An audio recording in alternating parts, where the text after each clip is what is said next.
여러분 혹시 작년에 수확한 마늘이 기대보다 너무 작아서 실망하신 적 있으신가요? 남의 밭 마늘은 어른 주먹만한데 왜 내 밭의 마늘은 메추리알처럼 작고 초라한 걸까요? 오늘은 마늘 농사를 지으면서 우리가 무심코 저지르는 치명적인 실수들에 대해 이야기해 보려고 합니다. 정말 놀라운 사실은 농사를 망치는 원인이 우리가 밭에 쏟은 정성이 부족해서가 아니라는 점입니다. 오히려 너무 많은 애정을 쏟아부어서 혹은 남들이 다 한다는 잘못된 속설을 그대로 따라해서 마늘을 병들게 만드는 경우가 훨씬 많습니다. 이 영상에서는 평범한 텃밭을 황금빛 마늘밭으로 바꿔줄 아무도 제대로 알려주지 않았던 상위 1% 농부들의 진짜 비밀을 공개합니다. 끝까지 보시면 그동안 왜 내 마늘만 성장이 더뎠는지 무릎을 탁 치며 깨닫게 되실 겁니다.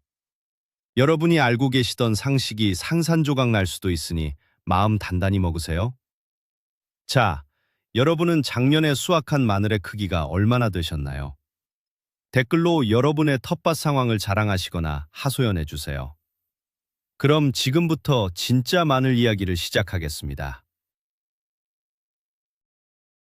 마늘은 한국인의 밥상에서 절대 빠질 수 없는 영혼의 식재료입니다. 찌개, 볶음, 국물 요리 등 거의 모든 음식에 들어가기 때문에 텃밭을 가꾸는 분들이라면 누구나 한 번쯤 마늘 농사를 꿈꿉니다. 하지만 마늘은 생각보다 호락호락한 작물이 아닙니다. 마늘은 가을에 씨앗을 심어 매서운 겨울의 추위를 맨몸으로 버텨내고 이듬해 늦봄이나 초여름이 되어서야 수확하는 아주 긴 호흡의 작물이기 때문입니다. 계절이 세 번이나 바뀌는 동안 마늘은 토양의 상태, 수분의 양, 온도의 변화, 그리고 해충의 공격이라는 수많은 시험을 통과해야 합니다. 이 긴 과정 속에서 단 하나의 균형만 무너져도 마늘은 성장을 멈추거나 병들어 버립니다. 과거 우리 조상들은 오랜 경험과 직감으로 이 균형을 맞추었지만 기후변화가 심해진 현대에는 정확한 원리와 과학적인 접근이 필요합니다. 좋은 토양, 적절한 날씨, 그리고 농부의 올바른 돌봄이라는 세 가지 박자가 완벽하게 맞아떨어져야만 단단하고 향이 깊은 마늘을 얻을 수 있습니다. 이제부터 마늘이 자라지 않는 진짜 이유들을 하나씩 해부해 보겠습니다. 마늘이 잘 자라지 않는 첫 번째 이유는 바로 잘못된 파종 깊이에 있습니다. 여러분은 마늘을 심을 때 깊이를 대충 눈대중으로 맞추시나요? 많은 초보 농부님들이 흔히 하는 실수 중 하나가 마늘을 너무 얕게 혹은 너무 깊게 심는 것입니다. 사람도 몸에 맞지 않는 옷을 입으면 하루 종일 불편하듯이 마늘도 뿌리 내리기 가장 좋은 깊이가 따로 있습니다. 보통 흙을 덮었을 때 마늘 위로 흙이 5cm에서 7cm 정도 덮이는 것이 이상적입니다. 여기서 재미있는 속설을 하나 깨보겠습니다. 마늘을 아주 깊이 심을수록 튼튼하게 자라 알이 굵어질 것이라는 믿음입니다. 이것은 완전히 잘못된 생각입니다. 마늘을 너무 깊게 심으면 봄이 되어 새싹이 흙을 뚫고 올라오는데 너무 많은 에너지를 써버립니다. 결국 알을 키우는 데 써야 할 영양분을 싹을 키우는 데 다 낭비해버리는 꼴입니다. 반대로 너무 얕게 심으면 어떻게 될까요? 겨울철 맹추위에 흙이 얼었다 녹기를 반복하면서 마늘이 땅 위로 솟구쳐 오르는 현상이 발생합니다. 뿌리가 찬바람에 노출되어 동해를 입고 죽게 됩니다. 얕게 심은 마늘은 한겨울에 이불을 덮지 않고 자는 것과 같습니다. 조금만 찬바람이 불어도 감기에 걸려 앓게 되는 것이죠. 밭을 갈 때 흙을 최대한 부드럽게 부수어주는 것도 중요합니다. 돌멩이가 많거나 흙이 덩어리져 있으면 마늘 뿌리가 뻗어나가지 못합니다. 올해는 반드시 자를 들고 파종 깊이가 6cm 전후가 되는지 눈으로 확인해 보세요. 이 사소한 차이가 마늘 크기를 2배로 만드는 기적을 보여줄 것입니다.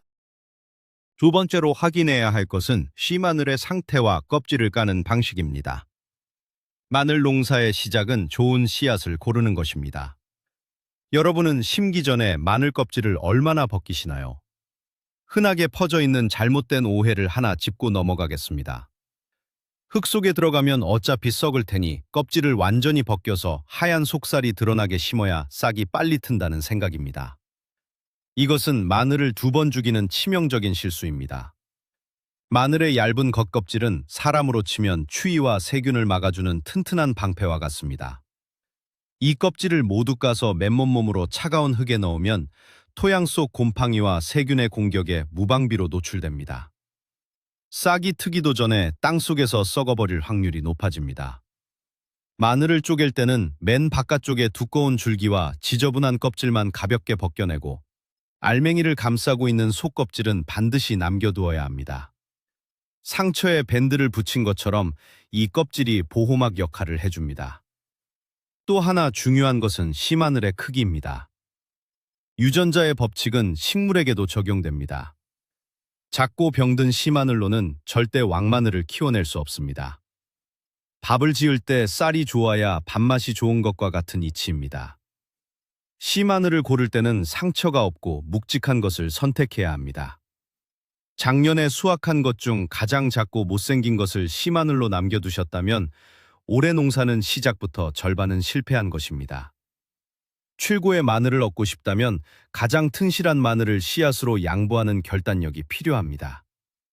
심기 전날 소독액에 담가 나쁜균을 죽여주면 훨씬 파릇파릇한 잎을 만나실 수 있습니다. 세 번째 이유는 파종 시기를 잘못 맞춘 것입니다. 마늘을 언제 심느냐는 수확량을 결정짓는 핵심 요소입니다. 보통 사람들은 달력의 날짜만 보고 마늘을 심습니다. 이웃집이 심으면 나도 따라 심는 시기죠. 하지만 지구온난화로 인해 매년 가을의 기온이 달라지고 있습니다. 여기서 우리가 깨야 할 속설은 특정한 날짜에 무조건 심어야 한다는 강박관념입니다. 마늘은 날짜가 아니라 온도를 보고 심어야 합니다. 가장 적합한 시기는 하루 평균 기온이 15도 아래로 떨어졌을 때입니다. 만약 마음이 급해서 너무 일찍 심으면 어떻게 될까요?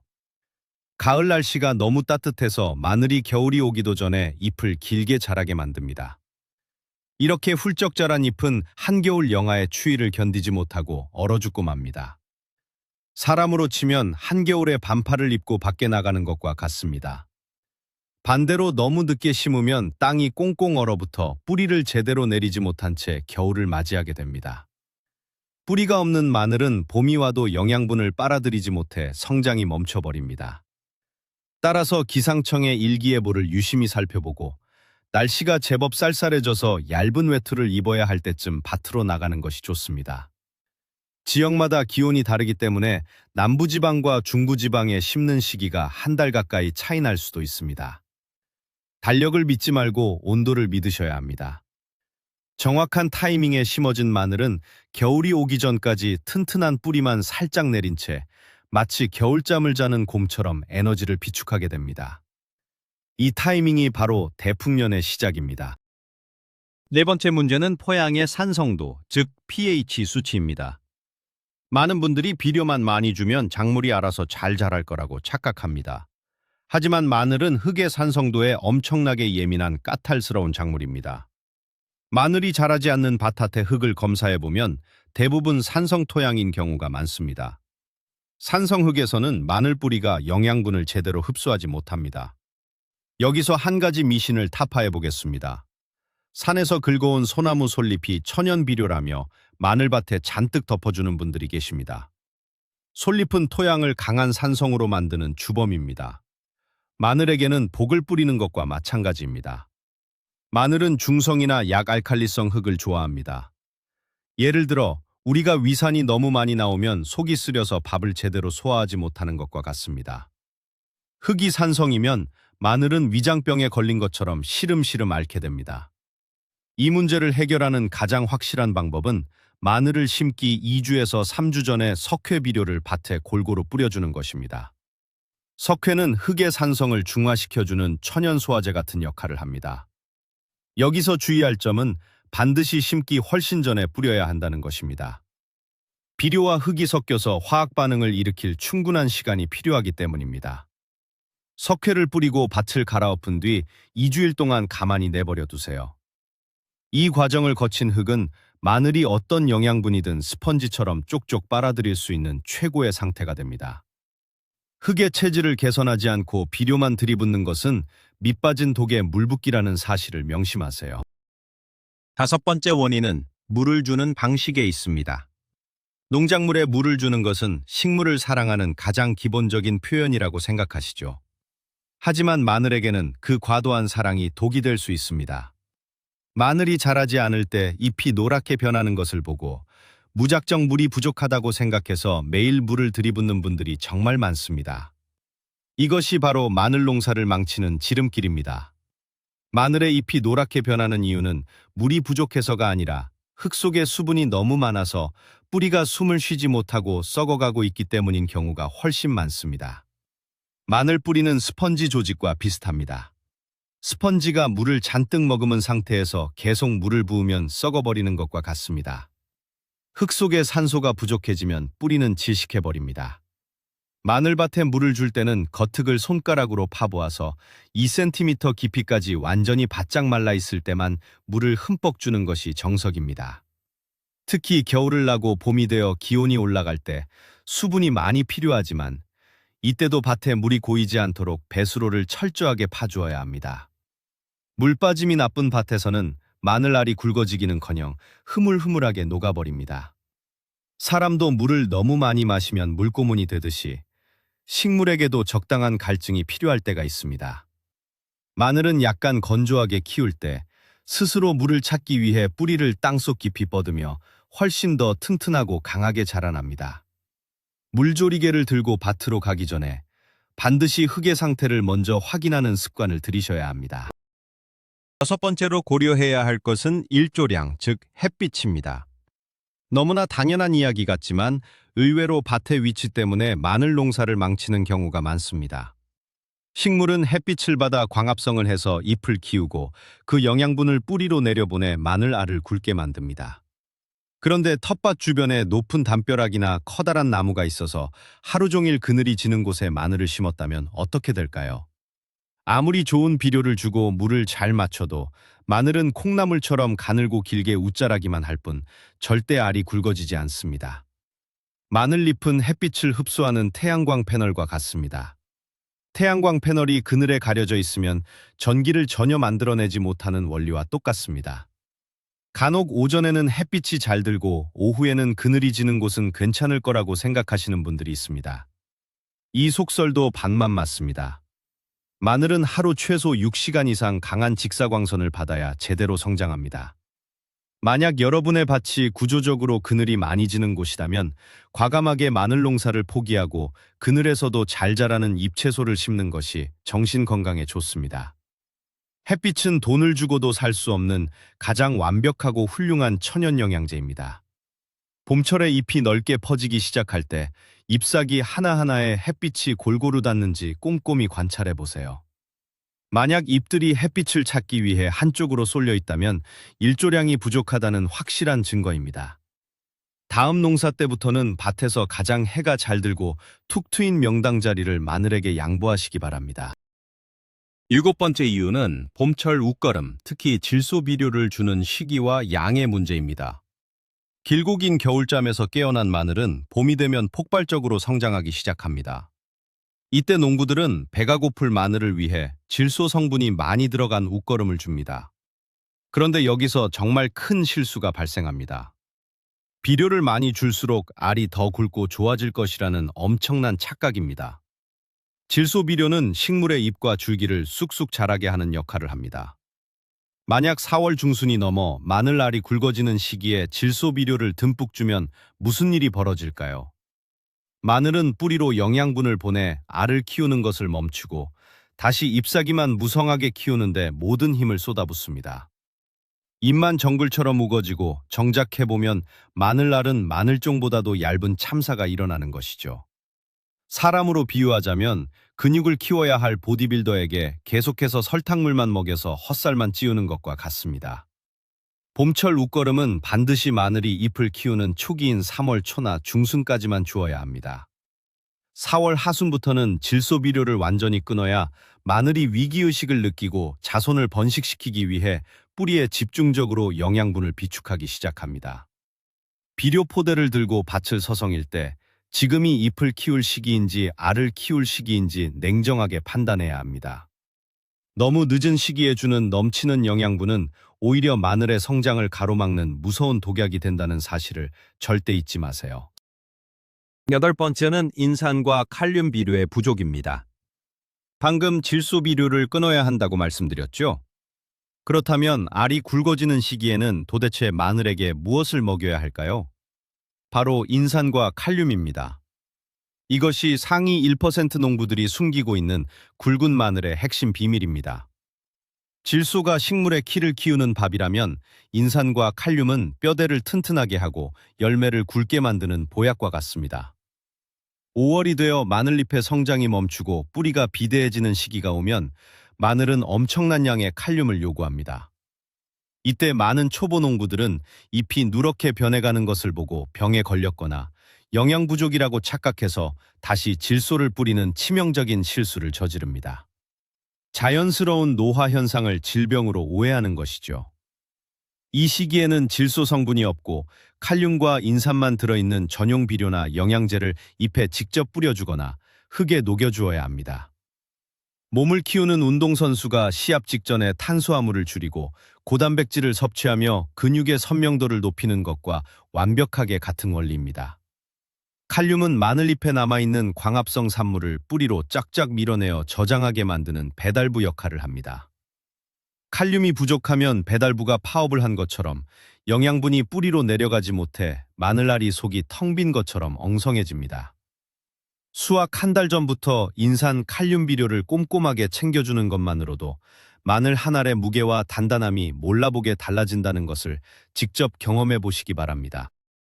9번째 원인은 마늘의 치명적인 질병인 녹병의 습격입니다.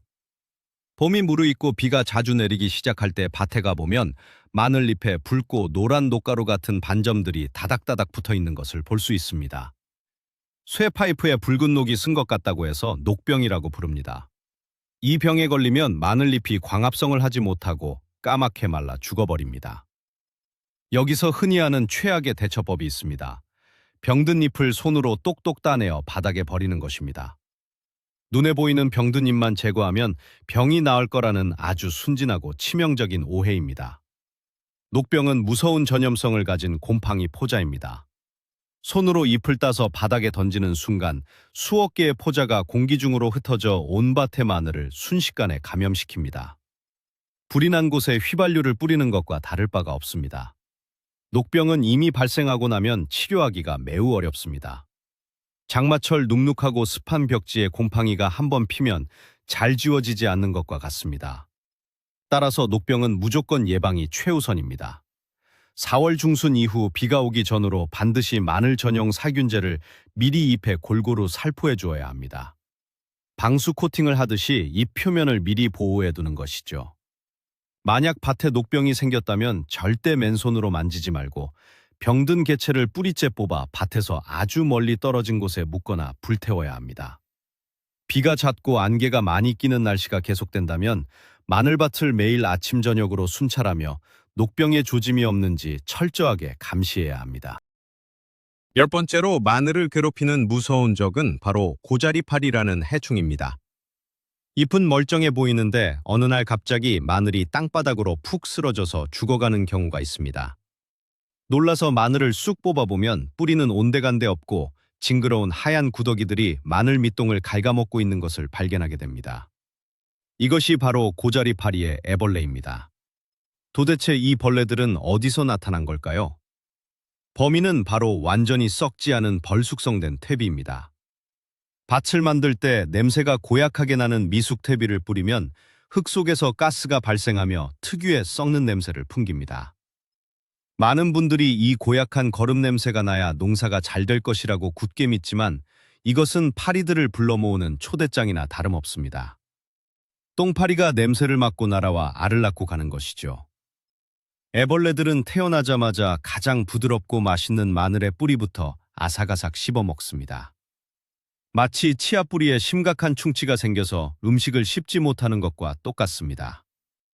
이 끔찍한 사태를 막으려면 밭을 만들 때 냄새가 나지 않는 완숙퇴비를 사용해야 합니다. 그리고 마늘을 심기 전에 토양 살충제를 흙에 골고루 섞어주는 것이 필수입니다. 이미 고자리파리가 발생한 마늘은 살려낼 방법이 없습니다. 옆에 있는 건강한 마늘까지 갉아먹기 전에 당장 뽑아서 밭 멀리 버리시고 주변 흙에 살충제를 흠뻑 뿌려 방어막을 쳐야 합니다. 눈에 보이지 않는 땅속의 적이 눈에 보이는 병균보다 훨씬 더 무섭다는 것을 꼭 기억하세요. 11번째 문제는 비닐 멀칭을 잘못 사용하는 데서 발생합니다. 마늘밭에 잡초가 나는 것을 막고 겨울철 보온을 위해 비닐을 씌우는 멀칭 작업은 아주 흔한 농법입니다. 하지만 이 비닐이 오히려 마늘을 쪄 죽이는 사우나 텐트가 될 수 있다는 사실을 알고 계셨나요?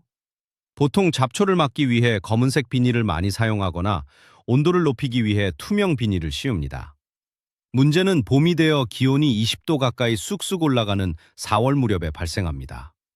봄볕이 따가워질 때 밭에 씌워둔 비닐을 제때 찢어주거나 벗겨주지 않으면 비닐 속 흙의 온도는 오븐처럼 뜨거워집니다. 시원한 기후를 좋아하는 마늘의 뿌리는 이 뜨거운 열기를 견디지 못하고 말 그대로 삶아져 버립니다. 이것은 한여름 땡볕에 자동차 창문을 모두 닫아놓고 그 안에 갇혀 있는 것과 똑같은 상황입니다. 아무리 좋은 영양분을 주어도 뿌리가 화상을 입으면 성장이 완전히 멈춰버립니다. 따라서 3월 말이나 4월 초 날씨가 제법 따뜻해졌다고 느껴지면 반드시 마늘의 줄기 주변에 있는 비닐을 넓게 찢어주어 흙이 숨을 쉬고 뜨거운 열기가 밖으로 빠져나갈 수 있도록 구멍을 내주어야 합니다. 보온을 위해 이중으로 씌웠던 비닐은 과감하게 걷어내야 합니다. 농사에서 온도를 조절하는 것은 창문을 열어 환기를 시키는 것만큼이나 생존에 직결된 아주 중요한 작업입니다. 게으름을 피우다가 비닐 벗기는 타이밍을 놓치면 그동안의 고생이 수포로 돌아간다는 것을 명심하십시오. 12번째 이유는 바로 잡초와의 치열한 생존 경쟁에서 패배했기 때문입니다. 주말 농장을 하시는 분들은 일주일에 한 번 밭에 가기 때문에 잡초 뽑는 것을 소홀히 하기 쉽습니다. 여기서 아주 기가 막힌 자기 합리화 속설이 하나 등장합니다. 잡초가 조금 있어야 흙이 마르지 않고 수분을 유지해서 마늘에게 더 좋다는 핑계입니다. 절대 그렇지 않습니다. 잡초의 생명력과 번식력은 우리가 상상하는 것 이상입니다. 마늘이 뿌리를 통해 힘들게 빨아들여야 할 금쪽 같은 물과 비료를 잡초들이 옆에서 진공청소기처럼 무자비하게 빨아들여 버립니다. 마치 내가 정성껏 차려놓은 밥상을 불청객이 와서 다 먹어치우는 꼴입니다. 게다가 잡초가 무성하게 자라면 마늘잎으로 가는 햇빛을 가려버리고 바람이 통하지 않게 막아서 각종 곰팡이병을 일으키는 원인이 됩니다. 잡초는 마늘의 영양분과 햇빛을 빼앗는 뱀파이어와 같습니다. 마늘밭의 잡초는 눈에 띄는 족족 부지런히 뽑아주어야 합니다. 이때 주의할 점이 있습니다. 굵은 잡초를 억지로 확 잡아당기면 잡초 뿌리에 엉켜있던 마늘 뿌리까지 같이 끊어지는 대참사가 발생합니다. 잡초를 뽑을 때는 한 손으로 잡초 주변의 흙을 살짝 눌러주어 마늘 뿌리가 흔들리지 않게 고정한 상태에서 아주 조심스럽게 살살 뽑아내야 합니다. 깨끗하게 정리된 밭에서 바람을 맞으며 자라는 마늘만이 온전한 영양분을 독차지하여 튼실한 알을 만들어낼 수 있습니다. 잡초 제거는 마늘 농사에 있어 선택이 아닌 필수 노동입니다. 13번째 짚고 넘어갈 부분은 마늘종을 처리하는 방법입니다. 5월 중순쯤 되면 마늘의 잎 사이에서 둥글고 길쭉한 마늘종이 쑥쑥 꽉 올라옵니다. 마늘종은 볶아 먹으면 아주 맛있는 반찬거리죠. 그런데 이 마늘종을 어떻게 하느냐에 따라 땅속 마늘의 크기가 결정됩니다. 마늘종을 꺾어주지 않으면 마늘이 전혀 자라지 않는다는 무시무시한 소문을 들어보셨을 겁니다. 반은 맞고 반은 틀린 이야기입니다. 마늘종은 마늘의 꽃대입니다. 식물은 번식을 위해 씨앗을 맺는 꽃대에 엄청난 에너지를 쏟아붓습니다. 마늘종을 그대로 방치하면 흙 속에 마늘 알맹이로 가야 할 모든 영양분이 마늘종 위로 몰리게 됩니다. 결과적으로 마늘이 자라기는 하지만 크기가 훨씬 작아집니다. 알이 굵은 마늘을 수확하고 싶다면 마늘종이 올라오는 즉시 과감하게 제거해 주어야 합니다. 에너지가 분산되는 것을 막고 오직 뿌리 쪽에만 집중하게 만드는 치수공사 같은 것입니다. 그런데 여기서 또 하나 주의할 점이 있습니다. 마늘종을 뽑겠다고 줄기를 강하게 잡아당기면 약해져 있는 마늘 뿌리가 흙 속에서 흔들리며 뽑혀버리는 끔찍한 부작용이 생깁니다. 무리해서 쏙 뽑아내려 하지 말고 소독된 가위나 칼을 이용해서 맨 윗부분을 톡 잘라주거나 바늘로 종의 아랫부분을 찔러 부러뜨리는 방식이 훨씬 안전합니다. 마늘종을 먹는 기쁨도 좋지만 우리의 진짜 목표는 땅속에 숨겨진 굵고 단단한 마늘이라는 사실을 잊지 마시고 적절한 타이밍에 과감한 결단을 내려주세요. 14번째 원인은 기형 마늘인 벌마늘의 발생입니다. 열심히 키워서 수확했는데 마늘 알맹이가 뭉쳐있지 않고 튤립꽃이 핀 것처럼 조각조각 벌어져서 튀어나온 것을 본 적 있으신가요? 이것을 벌마늘이라고 부릅니다. 보기에도 흉할 뿐만 아니라 저장성이 떨어져서 금방 썩어버리는 아주 골치 아픈 현상입니다. 도대체 왜 마늘이 이렇게 괴물처럼 변해버린 것일까요? 원인은 바로 수확을 앞둔 늦은 시기에 비가 너무 많이 오거나 영양분이 과도하게 들어갔기 때문입니다. 마늘은 이제 알을 다 키우고 껍질을 단단하게 마무리하며 수면기에 들어가려 하는데 갑자기 엄청난 수분과 비료가 공급되면 마늘이 정신을 차리지 못합니다. 아직 성장할 때인가 하고 착각해서 이미 만들어진 마늘 조각 옆에서 새로운 싹을 튀어내버리는 것입니다. 이것은 마치 잠잘 시간이 지났는데 각성제를 마시고 밤을 새워 폭주하는 것과 같은 이치입니다. 벌마늘을 예방하려면 앞서 말씀드린 대로 4월 하순 이후에는 질소비료를 완전히 끊어야 합니다. 그리고 수확 한 달 전부터는 밭에 물이 고이지 않도록 배수 관리에 목숨을 걸어야 합니다. 비가 많이 오는 해에는 어쩔 수 없는 자연재해처럼 느껴질 수 있지만 일항을 높게 만들고 물기를 파놓는 농부의 노력으로 충분히 피해를 줄일 수 있습니다. 벌마늘은 자연의 변덕과 농부의 과도한 욕심이 만들어낸 합작품이라는 것을 기억하시고 수확 시기가 다가오면 오히려 마늘을 가혹하게 굶기고 목마르게 해야 한다는 점을 새겨두시기 바랍니다. 15번째 치명적인 실수는 바로 연작 장해입니다.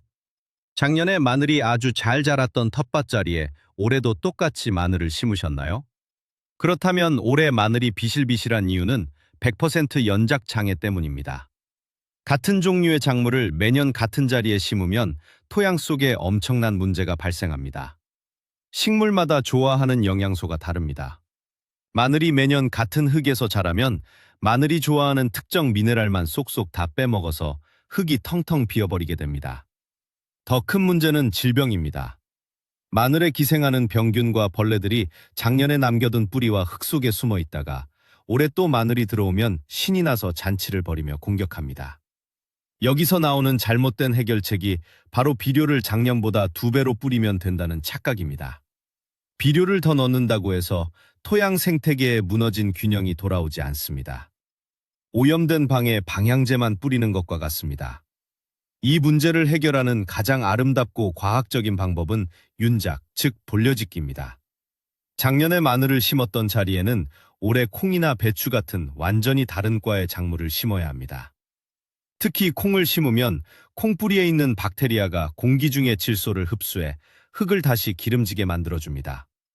최소한 2년에서 3년의 주기를 두고 밭의 자리를 바꿔가며 농사를 지어야 토양도 휴식을 취하고 병충해의 연결고리도 끊어낼 수 있습니다. 밭을 구역별로 나누어 작물을 이동시키는 지혜야말로 최고의 농사 비법입니다. 16번째로 주의해야 할 점은 이른 봄의 갑작스러운 냉해, 즉 온도 쇼크입니다. 겨우내 마늘을 따뜻하게 보호하기 위해 부직포나 비닐 이불을 덮어두셨을 겁니다. 3월이 되어 날씨가 며칠 따뜻해졌다고 신이 나서 덮어둔 이불을 확 벗겨버리시는 분들이 많습니다. 이것은 마늘에게 엄청난 충격과 스트레스를 줍니다. 봄철 날씨는 여자들의 마음보다 변덕스럽습니다. 낮에는 봄날처럼 따뜻하지만 밤이나 새벽에는 갑자기 영하로 떨어지는 꽃샘추위가 찾아옵니다.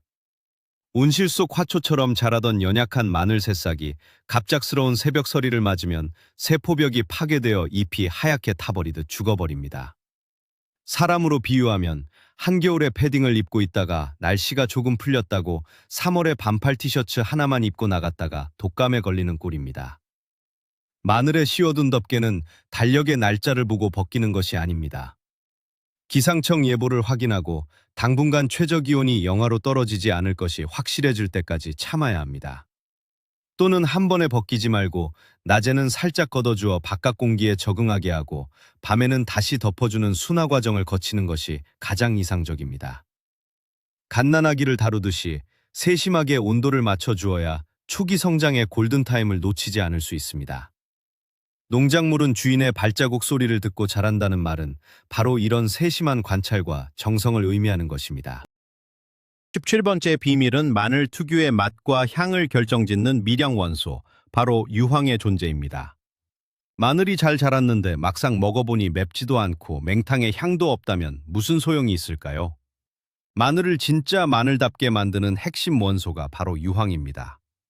질소, 인산, 칼륨 같은 기본 비료만 주면 마늘이 크기는 커질지 몰라도 속이 단단해지지 않고 저장성이 떨어져 금방 썩어버립니다. 유황은 마늘 속의 알리신이라는 매운맛 성분을 폭발적으로 만들어내는 마법의 가루입니다. 어떤 비료든 많이 주면 다 똑같이 클 거라고 생각하는 분들이 계시지만 유황 성분이 부족한 토양에서 자란 마늘은 물컹물컹하고 맛이 없습니다. 음식에 소금 간을 하지 않은 것과 똑같은 결과가 나옵니다. 봄철에 마늘잎이 본격적으로 자라기 시작할 때 유황이 포함된 전용 비료나 액체 비료를 잎에 뿌려주면 놀라운 변화가 일어납니다. 유황을 먹고 자란 마늘은 표면이 깐깐하고 단단해지며 껍질을 깠을 때 코를 찌르는 강렬하고 매운 향기를 뿜어냅니다. 또한 유황 성분은 자연적인 살균 작용을 하여 마늘이 땅속에서 병균을 이겨내고 스스로를 방어하는 면역력까지 크게 높여줍니다. 1등 농부들은 크기만 키우는 것이 아니라 맛과 질을 높이기 위해 수확 한 달 전에 반드시 유황 영양제를 꼼꼼하게 챙겨줍니다. 맵고 알싸한 진짜 한국 마늘의 맛을 원하신다면 밭에 유황을 선물하는 것을 잊지 마십시오. 18번째 원인은 욕심이 부른 참사, 바로 빽빽한 파종 간격입니다. 텃밭의 면적은 좁고 심고 싶은 씨마늘은 많다 보니 다닥다닥 붙여서 콩나물 시루처럼 빽빽하게 마늘을 심는 분들이 아주 많습니다. 좁은 곳에 많이 심으면 수확량이 늘어날 것이라는 지극히 단순하고 치명적인 오해입니다. 식물 세계에서 지나친 밀집은 죽음의 지름길입니다. 마늘과 마늘 사이가 너무 좁으면 땅속에서는 한정된 영양분과 수분을 서로 차지하기 위해 뿌리들끼리 보이지 않는 처절한 전쟁이 벌어집니다. 좁은 화분에 여러 그루의 나무를 심어 놓은 것처럼 다 같이 영양실조에 걸려 메추리할 만한 마늘을 수확하게 됩니다. 더 큰 문제는 땅 위에서 일어납니다. 잎사귀들이 서로 겹쳐서 바람이 통하지 않고 빽빽하게 우거지면 그 속은 곰팡이와 해충들이 번식하기 가장 좋은 습하고 따뜻한 천국이 되어버립니다. 전염병이 돌 때 사람들이 사회적 거리두기를 하는 것처럼 마늘에게도 병을 맞고 건강하게 자랄 수 있는 안전거리가 필요합니다. 마늘 하나를 심을 때는 사방으로 최소 15cm에서 20cm의 여유 공간을 띄워주어야 합니다. 손바닥을 쫙 폈을 때 한 뼘 정도의 거리가 가장 적당합니다. 넓은 간격에서 시원한 바람을 맞고 따뜻한 햇빛을 온몸으로 받으며 자란 마늘 하나가 빽빽하게 심어진 마늘 5개보다 훨씬 더 무겁고 가치가 높습니다. 농사에서 욕심을 비우는 여백의 미가 풍성한 수확을 보장해줍니다. 19번째, 마늘의 성장을 가로막는 무서운 복병은 가스 피해입니다. 마늘은 비료를 아주 많이 필요로 하는 다비성 작물입니다. 그래서 밭을 만들 때 퇴비를 산더미처럼 쏟아붓고 곧바로 마늘을 심는 분들이 계십니다. 며칠 뒤 밭에 가보면 흙에서 구리 탄 계란 썩는 냄새가 나고 싹을 틔우려던 마늘잎은 노랗게 타들어가고 있습니다. 바로 가스장애를 입은 것입니다. 짐승의 똥이나 풀이 썩어 만들어진 퇴비는 토양 속의 미생물들과 만나 분해되면서 엄청난 열과 함께 암모니아 가스를 뿜어냅니다. 방독면을 쓰지 않고 유독가스실에 갇혀있는 사람을 상상해 보십시오. 마늘 뿌리가 버틸 재간이 없습니다. 가스에 노출된 뿌리는 끝이 시커멓게 타버리고 녹아내려 영원히 회복불능 상태가 됩니다. 신선한 퇴비가 영양분이 더 많을 것이라는 착각이 마늘을 독살하는 셈입니다. 이 끔찍한 가스 피해를 예방하는 규칙은 단 하나입니다. 파종하기 최소 한 달 전, 못해도 3주 전에는 미리 밭에 완전히 발효된 완숙 퇴비를 흩뿌리고 흙과 골고루 뒤집어 섞어 놓아야 합니다. 냄새를 맡아보았을 때 썩은 냄새가 아니라 기분 좋은 흙 냄새가 나는 퇴비만을 사용해야 합니다. 밭을 뒤집어 놓고 2, 3주 동안 비바람을 맞추며 남아있는 가스를 공기 중으로 완전히 날려보내는 숙성 기간이 꼭 필요합니다. 농사는 식물을 키우기 전에 흙을 먼저 요리하는 과정입니다. 도끼를 완전히 뺀 부드러운 흙만이 마늘의 뿌리를 안전하게 품어줄 수 있습니다. 마지막 20번째 실수는 바로 수확 시기를 잘못 잡고 건조 과정을 무시하는 것입니다. 긴 시간 고생해서 키운 마늘, 언제 땅에서 뽑아야 할까요? 잎이 완전히 다 마르고 죽어갈 때까지 기다렸다가 뽑아야 알이 가장 굵어질 것이라고 믿는 분들이 의외로 많습니다. 이것은 애써 키운 마늘을 밭에 묻어버리는 최악의 행동입니다. 마늘잎이 완전히 다 말라붙을 때까지 밭에 두면 땅속에 있는 마늘의 껍질이 다 삭아서 녹아버립니다.